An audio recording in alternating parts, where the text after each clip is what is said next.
Domo arigato, geek to me radio, da da da da da da. Domo arigato, geek to me radio, da da da da da da.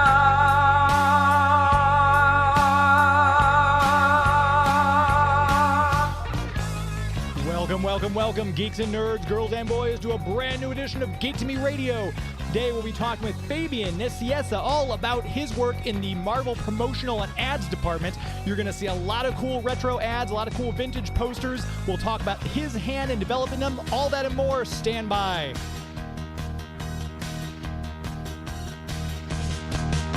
We're talking TV, comics and movies, and video games.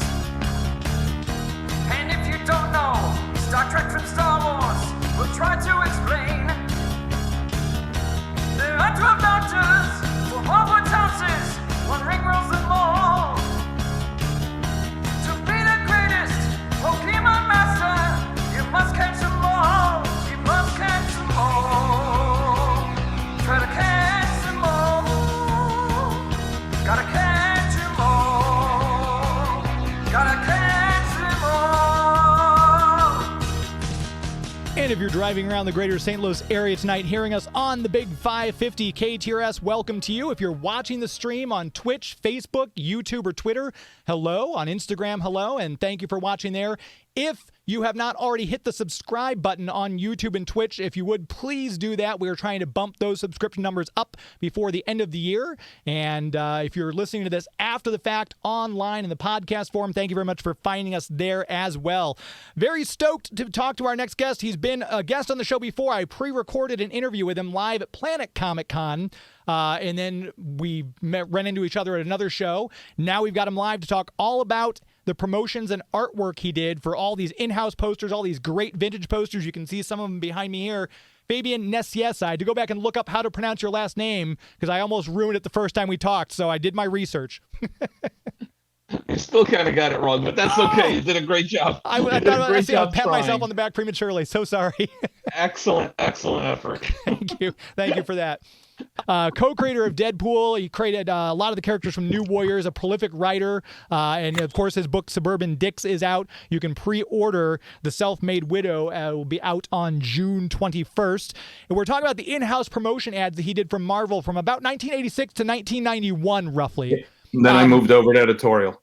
One of my favorites that you did, I'm going to grab it. So for those of you who are watching, you'll see this gorgeous black and white for Kraven's Last Hunt, which I got this one framed because it's got everybody's signature. I got Mike Zeck, I got Jim Salicrup, I got John DeMatteis, I've got Bob McLeod, Jim Shooter signed it, and this is one of my favorite pieces.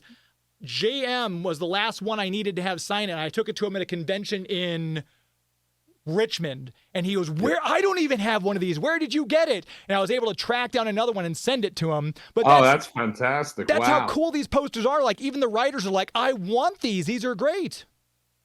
Yeah, I'm pretty sure. I don't even remember. I'm pretty sure that that each editorial office got a few copies of everything to disseminate. Now, whether they did or not wasn't my responsibility or, quite frankly, my concern. My job was to get it done and make sure that it was put in the hands of the people whose responsibility it was to get it out. The print runs on a lot of these things were low, though, because they were really only intended to go to comic shops. We'd increased the print run on some posters when we were going to be giving them away at conventions. Right. But it wasn't necessarily cost effective to give away 22 by 34 large posters at conventions. That's why we did the smaller 11 by 17 ones. You fold those once and they're easier to pack and ship, and they were more cost effective. Oh, yeah. They just didn't display as nicely in the store.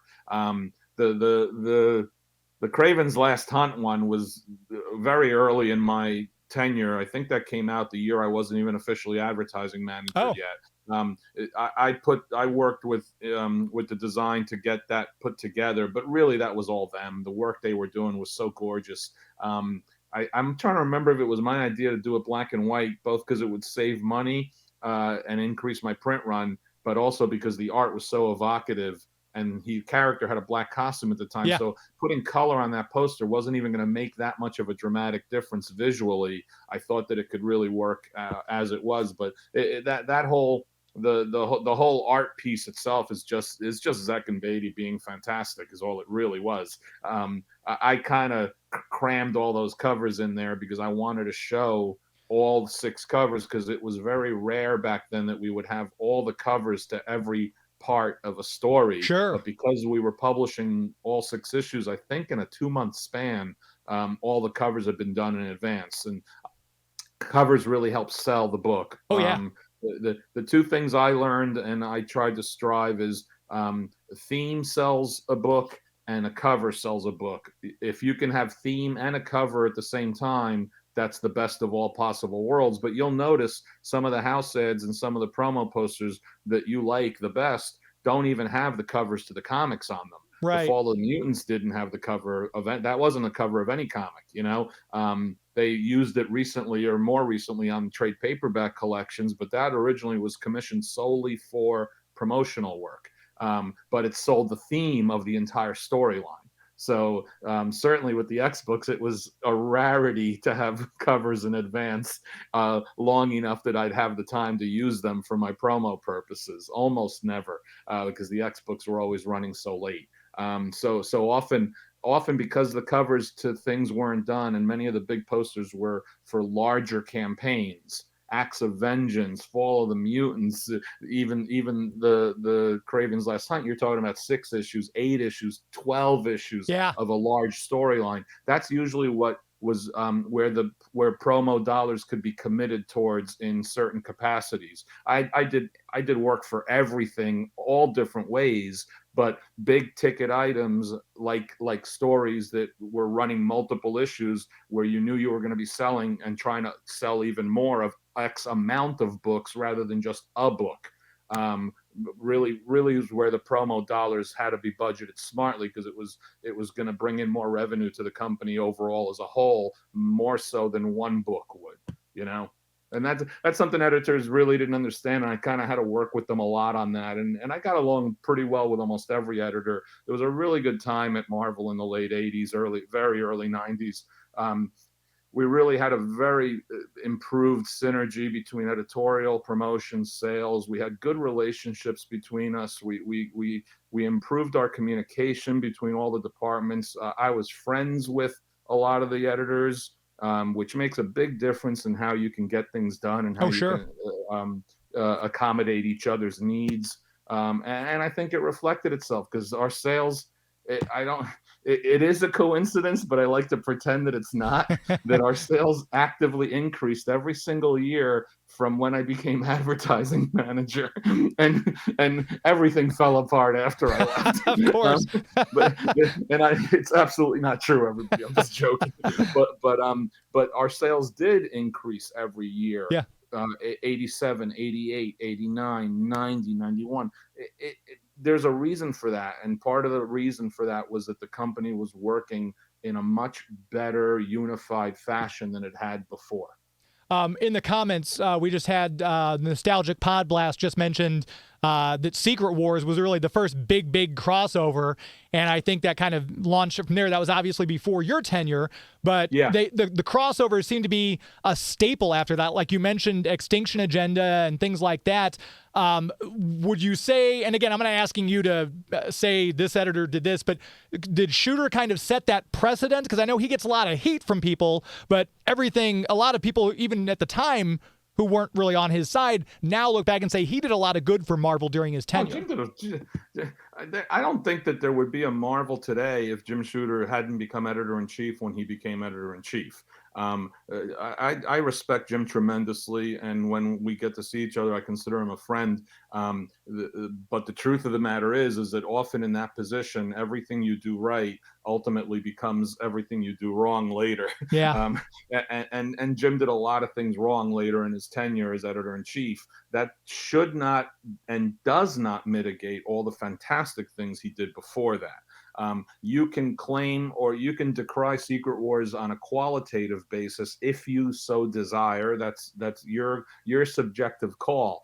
On a quantitative basis, it cannot be denied That book sold 500,000 copies per unit. And that was astronomical numbers, even by the standards of back then.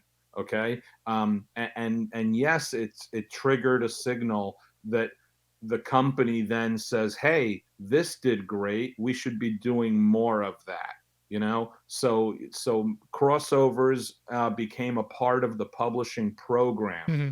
And as with all things in business and in companies, it becomes overdone. So because an editorial office has success with a crossover storyline like the X office did, then all of a sudden the Spider-Man office says, hey, I want to have a crossover too in my books because that's going to increase sales on my books, et cetera, et cetera, et cetera. So because everybody's competitive with each other, because each editorial office was in many ways its own fiefdom, it all was under one, it lived in one country, but it's Italy 500 years ago or 400 years ago with mountain city mountain states, and all of them were individual states unto themselves, and they traded with each other, but they also fought with each other all the time.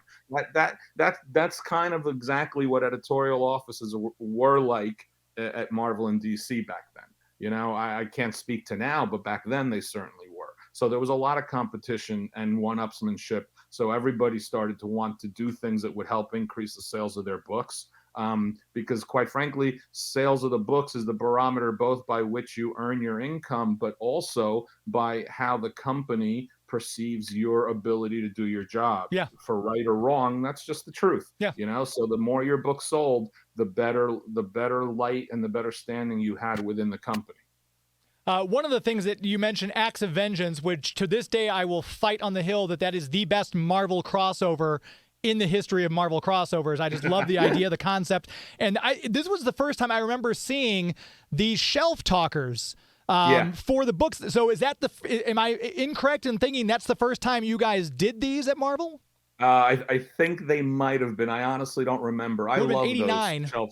I love those. I think they might have been Carol Kalish's idea, and Carol Kalish was the vice president of direct sales, and she was a huge, important factor in the company and in the comics industry back then. The shelf talkers might have been her idea, and I loved them, so we did them whenever we could. The poster, which I'm so glad you have, because I have not seen that full color poster in so long. I've got this one framed already, so the next time I see you at a convention, this is yours. John Byrne penciled that. I did the Blue Line poster. I don't remember if I even did the Blue Line poster off the inks. I might have done the Blue Line posters off the pencils, and then the house ad and everything else was inked. I'm pretty sure a painter named Mark McNabb did the Blue Line coloring on that. The layout design, again, was mine. I drew that layout design. And I sent it to John, and I love John as an artist. He could be a little difficult as a human being, but he was a fantastic artist. So I sent that to him thinking, am I going to get yelled at? Is he going to just try to rip me a new hole? Blah, blah, blah. He came back and he said, I love this idea. I'm going to move this, move that, and angle it a little more steeply. And that's what he gave me. And it was fantastic. I mean, it's an incredibly visual. It's not something that happens in the issue or in the books. It's not a cover to the book, right, but it's a theme that sells the story. It sells it to Marvel nerds who want to pick out who the different legs belong to and who the shattered items belong to, which is kind of obvious, duh. But it also sells to non-comic or non-Avengers readers, because they're going to look at that and they're going to think something's going on. Right. And that's really all you want to do. You want to draw their attention and make them curious and question what the story's going to be. And this was, again, I'll go back to the poster, because this is one at the bottom that actually had the different issue numbers and issues where you could find the crossover too. So it didn't have the covers, but it had it was in Avengers Spotlights 24 through 28, and it was in Damage Control, that series 1 through 4, Fantastic Four. So it hit everybody. Spidey obviously had his cosmic powers at the time, but that was a crossover that everyone was affected in, and it was absolutely brilliant. That's funny. I couldn't even fit all those issues into the house ad. The house ad just said September through December from Marvel. Right. Yeah, I remember the house ad for the villains get theirs. That's all the house ad said. Yeah, Joey's got that on the screen for those of you who are watching on the YouTube and Twitch and everything, but we had the poster up. And again, it's cool because you always, there's Dr. Doom. That one's Mandarin. This one's Dr. Doom. So it's kind of cool that you can tell just by the legs who part of that main group was that Loki was controlling. But again, that's always a favorite for me. What I loved about those shelf talkers is I wanted you to get to the point that I wanted that to work in a way that the customer doesn't want it to work, because I wanted to show you the whole shelf talker. But the only way that you can show that is if you've sold out of the book that's in the rack space. So I wanted that book to sell out at the rack space just so you could see the whole thing. Which, again, that would be a good problem for the retailers. I would think if the books are selling out, that should be a good problem for them to have as well. Yeah, always it's about filling orders when people need them, and that's always been an issue in the marketplace. I think back then we were pretty responsive to it, but I again, that wasn't my job. That wasn't my bailiwick. That was direct sales' responsibility. And I do have two more shelf talkers. I've got the Galactic Storm one, and I have the Infinity Gauntlet. And this one I love because the other one, I've got George Perez signed this one for me at a convention, so this is very special to me now. Both of those are after my time. Oh, they were. Yeah, Galactic Storm has to be after my time because I broke down that storyline editorially with Bob Harris and Mark Grunwald, and I'm positive I was an editor when we were working on that. Okay, that was even in your thing you sent me, so I thought maybe that was a safe one to show. Galactic Storm was? Yeah, it's got the poster with Thor. It almost looks like a movie poster, and it's got Thor and Cap on the cover, the Supreme Intelligence of the Krees in the background. I didn't bring that poster with me, unfortunately.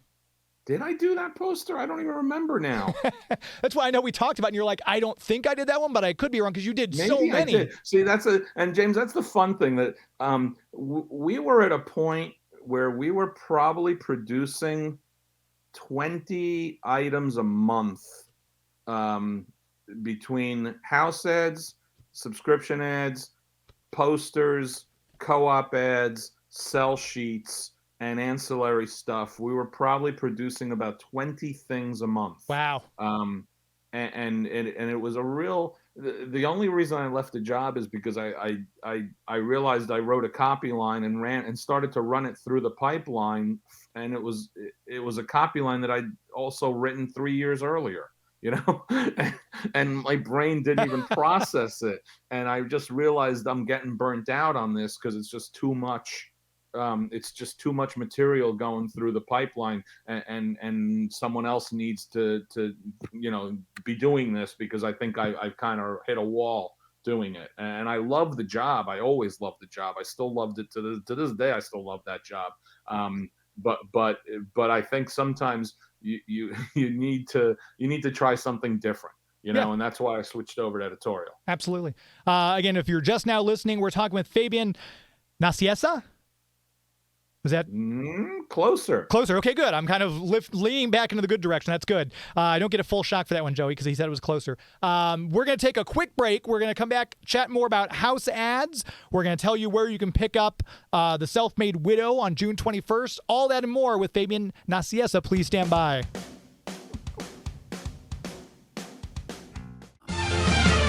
Hi, this is Barry Bostwick. And damn it, Janet, would you just keep listening and come back to Geek to Me Radio, will you? I've one thing to say, and that's damn it, Janet, I love you. We are back. Geek to Me Radio, our official movie sponsor. Our official movie sponsor here on Geek to Me Radio, Marcus Theaters. If you go to the website marcustheaters.com, you can find the location of the Marcus Theaters or Movie Tavern located closest to you. Buy your tickets right there. The Batman coming out on March the 4th. That's going to be a big one, but there's a lot of good movies out currently, and we've got more just around the corner. So if you go to the website marcustheaters.com, you can find the location, buy your tickets. If you download the Marcus Theaters app for your smartphone too, you can have the app right there in the corner of your screen like I do. If you're driving around, hit the app. It'll tell you the one closest to you. You can even order your concessions from the app for a more contactless experience. And if you're celebrating something, anniversary, birthday, something fun coming up, you can rent a private theater at a Marcus or Movie Tavern location starting at just $99. You can book that through their website. You and 20 of your closest friends hang out in your own private theater and watch whatever movie you decide to book through that event. Great time to be had at the movies. It's one of the things I missed the most during the pandemic was movie theater popcorn, sitting in a dark room, laughing along with a crowd of other people as you watch a great movie. No better place to do it than Marcus Theaters. MarcusTheaters.com for the best movie-going experience in the galaxy. We are talking with Fabian Nicieza all about the work. Did I peak already? Am I already over the point where I got the best? Oh, you're just burying yourself. It's good. See, I'll just call you Fabian N from now on, just to save myself further embarrassment. But we're talking about all of his work on the house ads. I do want to make sure, again, that you check out Suburban Dicks, which is out now, the novel he just won all these awards for and accolades for. And, of course, the second in the series, The Self-Made Widow, is out June 21st, and you can pre-order that now. Where's the best place for them to pre-order? Is it through your website, or would you recommend something else? You can access it through my website, which is Fabian Nicieza. That's how it's pronounced.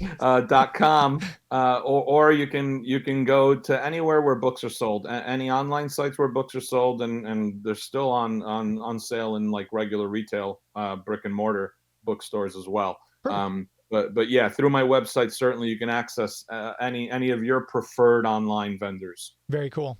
And we're talking about all the Marvel stuff, and I was telling him we're probably have to do a lightning round. One of my favorite things is the mobiles, and I've got I love the mobiles. Are so much work. This Avengers mobile, I assume this is in your time period. I think it's got a copyright date.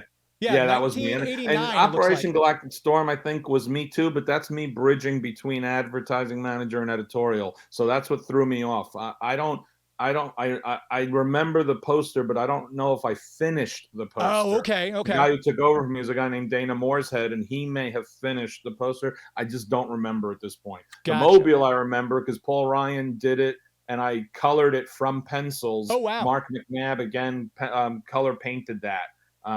And all of it was done in a modular fashion. This mobile wasn't even as good. I think we did an Excalibur mobile, which was even better. I've got that one too. Where did you get these things? eBay. How did you get it?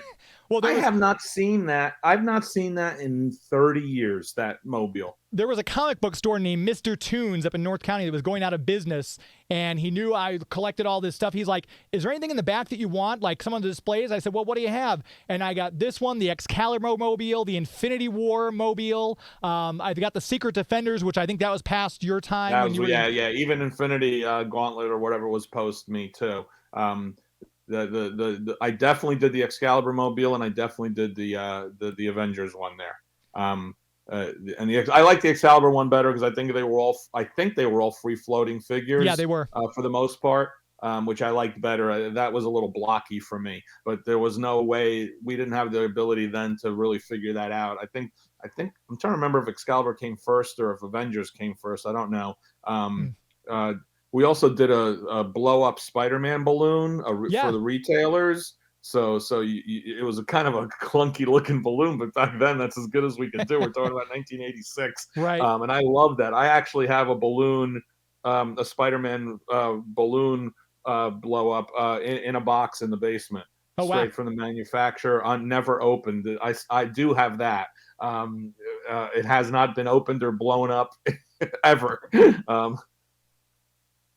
We've got some of the Avengers ads too. You had the one that was, I love this Avengers ads from, I think it was probably the early 80s, I guess, right after you, or I should say late 80s, but early when you started, that has Captain Marvel, Monica Rambeau, Black Knight, and Dr. Drew. That was the team I kind of started reading Avengers right around that time, but that was a great ad. Oh yeah, that's when Walt took over, I think, after Roger left the book and changed the team around. Mm-hmm. I like that piece. That was just Buscema.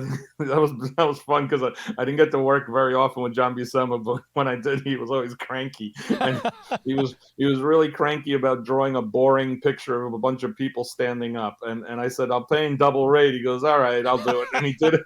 He did it in like 25 minutes, I think. Oh, wow. And then Tom Palmer just finished it like he was doing on the book itself. Oh, wow. That's great. When I think part of the job was great because I got to hire and work with like just phenomenal artists, many of which I grew up reading and admiring. And as a writer, I wasn't going to get as much of an opportunity to work with many of these guys. I never got to work with John Buscema as a writer and him being the artist. But through my advertising promo work, I got to work and interact with dozens and dozens of artists, many of whom were the guys from the 60s, 70s that I grew up reading. Another one of the in-house ads that I love was the Hulk versus X Factor, and that was Todd McFarlane did the art. He was on the book at the time for Hulk. He had just come on the book, and that was basically to promote him coming on the book without really promoting him because he wasn't a name yet. Right. We were trying to promote the Gray Hulk, and I think Hulk got like 2 ads in a 4-month span or something, which didn't happen that often. And that was very early in my tenure before I was officially advertising manager, I think. And I remember a couple editors being complaining that Hulk got 2 ads in a short period of time. But Peter was doing some things that were worthy of advertising, and we wanted to get the book on an upward track because Byrne had left it abruptly, and that had thrown off the book's sales and stuff. So when Peter came on, we were just trying to give it a push. And quite frankly, Peter was a friend because he worked in direct sales and I worked in promotion, and I wanted to give him a push because he kind of got screwed on writing Spider-Man when he was writing Peter Parker's Spectacular Spider-Man. So I kind of had a vested interest in making Peter's book sell if I could help him, So yeah, that kind of stuff went on plenty. Don't worry about it. And if you're listening right now, if you go to geektomeradio.com, we do have a great interview with Peter David where he talks about taking over the Hulk book. It's a brilliant interview. And I still say until Al Ewing was doing the Immortal Hulk, Peter David's Hulk run is, to me, that's the gold standard. Yeah, well, Peter took a character that had been a little bit in flux for several years and just remade the book completely through the sheer dint of really interesting different ideas, and I thought that he had a multiple year run on that book, which was phenomenal. And I was never a huge Hulk fan as a kid growing up, but I loved Peter's version of the character. And I know we've got, let me see if I still have it around here. Oh yeah, the one of the ones you sent me was the Iron Man Armor Wars. Which this one, the only person I'm missing their signature on is Mark Bright. I've got David Michelini and Bob Layton signed that one. But this ad, again, it's one of those simple ads. This one isn't in color. It's just kind of gray tones, but it kind of sums up exactly what's going on. You see the people in the background, who he's going to go up against. Iron Man's ready to fight. That's a great ad. Yeah, we usually did. We often did 3-color posters, like 2-color posters. Honestly, black is considered a color, and then red. And that was an 11x17. I'm pretty sure, not a 22x34. And we did them that way because they were cheap and cost effective. I could justify slotting a few of those into the budget. For titles, single titles like this was Iron Man. I do remember the house ad because I sent it to you. The house ad was a great lesson for me very early in my career because I surprinted red type over the background and without a holding line on the red type on the headline, and the headline didn't read cleanly because of that. So I learned my lesson: try not to hold type over art behind it because it's not going to come through clean enough. I still remember it to this day. Every time I see that piece of art, no matter what, I think put a key line around or a drop shadow behind that type. So the lesson definitely locked in for you then. Yeah, I'm 60 years old. I really don't need that lesson anymore, but it still pops up in my head. And one of the other ones you sent me for the house ad for New Warriors, you were on the book at that point, so yeah, that had been weird. A personal. I mean, you're obviously going to want to really tout this particular title. What was the formulation and kind of creating that house ad for New Warriors? Well, I lucked out in a lot of ways because I think it was for this year we decided on a marketing program because we had 6 different titles launching, one a month from January to June. Each title was really different in terms of their approach and their theme thematically. So we decided to lump the launches as a campaign, and this was called the Heroes for the 90s campaign. And it included, I think, Namor, I think Ghost Rider, Guardians of the Galaxy, RoboCop. So I didn't have to worry about whether I was going to be fair or unfair to my own book. Right. By giving it too much attention because it was going to get equal attention to everything that was going to happen around it. In this particular case, I commissioned the art from Mark, which was that's a boy band album cover from the early 90s, Oh, wow. Okay. late 80s. I forget which boy band it is. That's actually they pose that way on a subway. And New I Kids on the love Block, that. maybe? What? New Kids on the Block, maybe? I don't know if it was or not. I lose track of all those late 80s, early 90s boy bands. I was close to turning 30. I should not have been paying attention to them, and I wasn't. So Mark basically followed the visual that the photo had already put down, and then I knew that I wanted to put it with graffiti stuff around it and things like that, because I just wanted to send the message that I hoping to send a message that they're not exactly what you think they're going to be, because the perceptions of the book were already very different than what I knew the book was, based on their debut in Thor and based on how certain people had been improperly presenting it to the retail base and to the press, the fan press. I had a vested interest in trying to sell it as what I knew it was going to be, rather than what people were perceiving it to be.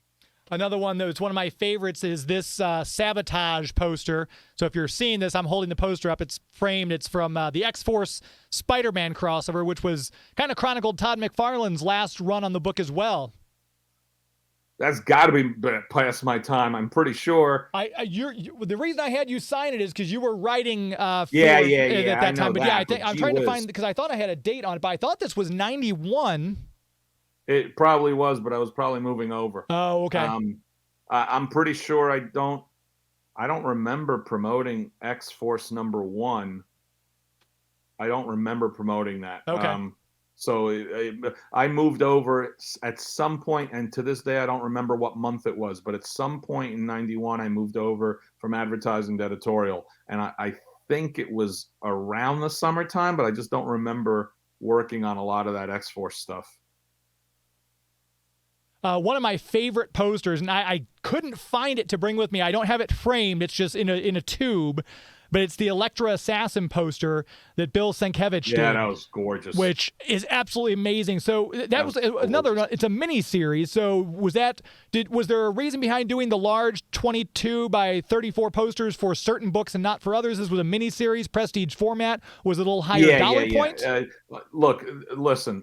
Epic had its separate budget, and we needed to allocate X amount of funds to Epic. Often Epic didn't return on that in terms of their sales, but it was a prestige line that also needed to pay attention to the artists and the writers, because they were prestige writers and artists. So I sunk parts of my budget into Epic, knowing that it wasn't necessarily going to increase sales and make the revenue, generate more revenue for the company, which is what the job is supposed to be. But you gotta make Bill Sienkiewicz feel good about the work he's doing for the company. You gotta make him feel happy that he's being attended to and respected, because quite frankly, you're an idiot if you're not attending and respecting Bill. True. So often Bill would come in with the piece he wanted, with the idea in mind. And we worked with him on a lot of things. Bill did a lot of work for us, a lot. He did like licensing folder paintings, and he did a Spider-Man wedding poster painting. And he'd come in with this stuff, and everyone in the department would just drop whatever they were doing because they wanted to see the unveiling. To this day, he opened up the Spider-Man Mary Jane wedding painting right in front of us, and it had actual like lace glued onto the material, because back then Bill started working with multimedia stuff. He started actually putting things on the board. Then we'd have to send it out to get a transparency, which was always hard for them to do, because transparencies usually were covering the piece with a glass shield. Right. But he unveiled the Elektra poster, and it was there. That's all there was to it. There it was. I'm trying to remember whether I came up with the copy line or Archie Goodwin had. I don't remember. But it was ready made. I think I might have come up with that. I don't know. Maybe Frank did. I really forget half of this stuff because all of it was happening so I'm fast. sure. And often it was in collaboration. Maybe I come up with a copy line and they tweak it because they come up with a good idea to tweak it, or they come up with a copy line and then I tweak it because I come up with a good idea. So that a lot of this stuff ended up becoming a good ping pong back and forth. That Electra poster is gorgeous. It's just a gorgeous piece of art. And yes, we wanted to sell a lot of copies of that book, and we did sell a lot of copies of that book. Yeah. I'm glad we did, because it deserved to be sold through the roof, Yeah, that's one of the ones I haven't gotten framed because I'm hoping I'll meet Bill at a convention. I've got that one and a couple other ones that I would love to have him sign. I've got the Question, Green Arrow, and Batman one that he did.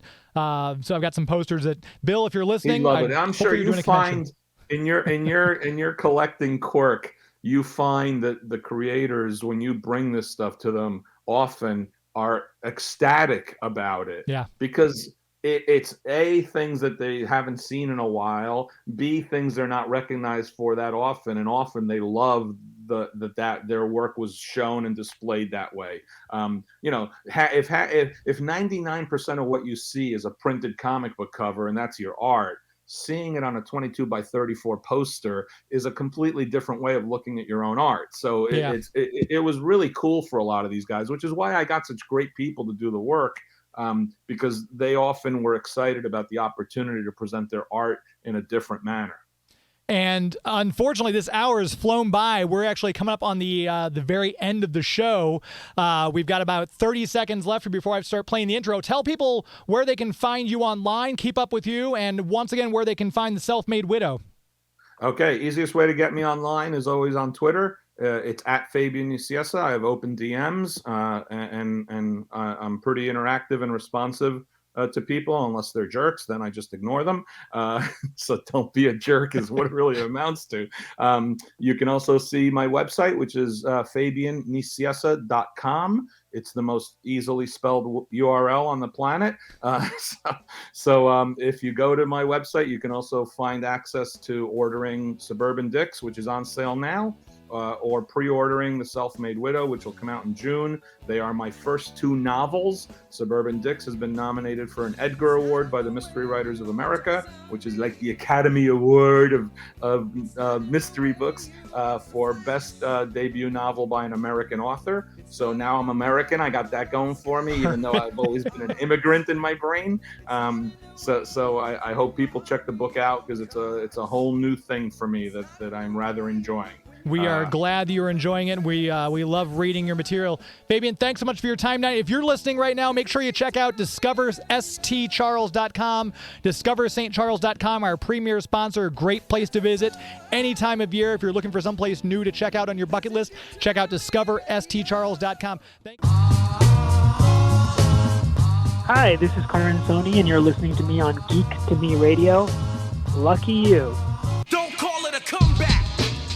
We are back on Geek to Me Radio. This segment brought to you by our official comic book store, Bugs Comics and Games. If you go to their website, bugscomicsandgames.com, you can check out their online store if you are from outside the greater St. Louis, St. Charles area. If you are within the city limits, they are right in O'Fallon off of Bryan Road. Brand new. This store just opened October 31st. And I used to go to this store. Larry Quiggins, the owner, owned a store up in Florissant where I grew up. I used to get on my bike and ride my bike up there. I'd pick up New Mutants and New Warriors and all the stuff that Fabian was working on back then when I was riding my bike to the comic book store. So he took a break. He did some teaching at a university. He's now decided to go back into the comic book store business. I love brick and mortar comic book stores. I love supporting small businesses. Hopefully you do too. So you can go to their Facebook page. Give their Facebook page a like. Let them know you appreciate that they've opened up a store. It's Bugs Comics and Games on Facebook.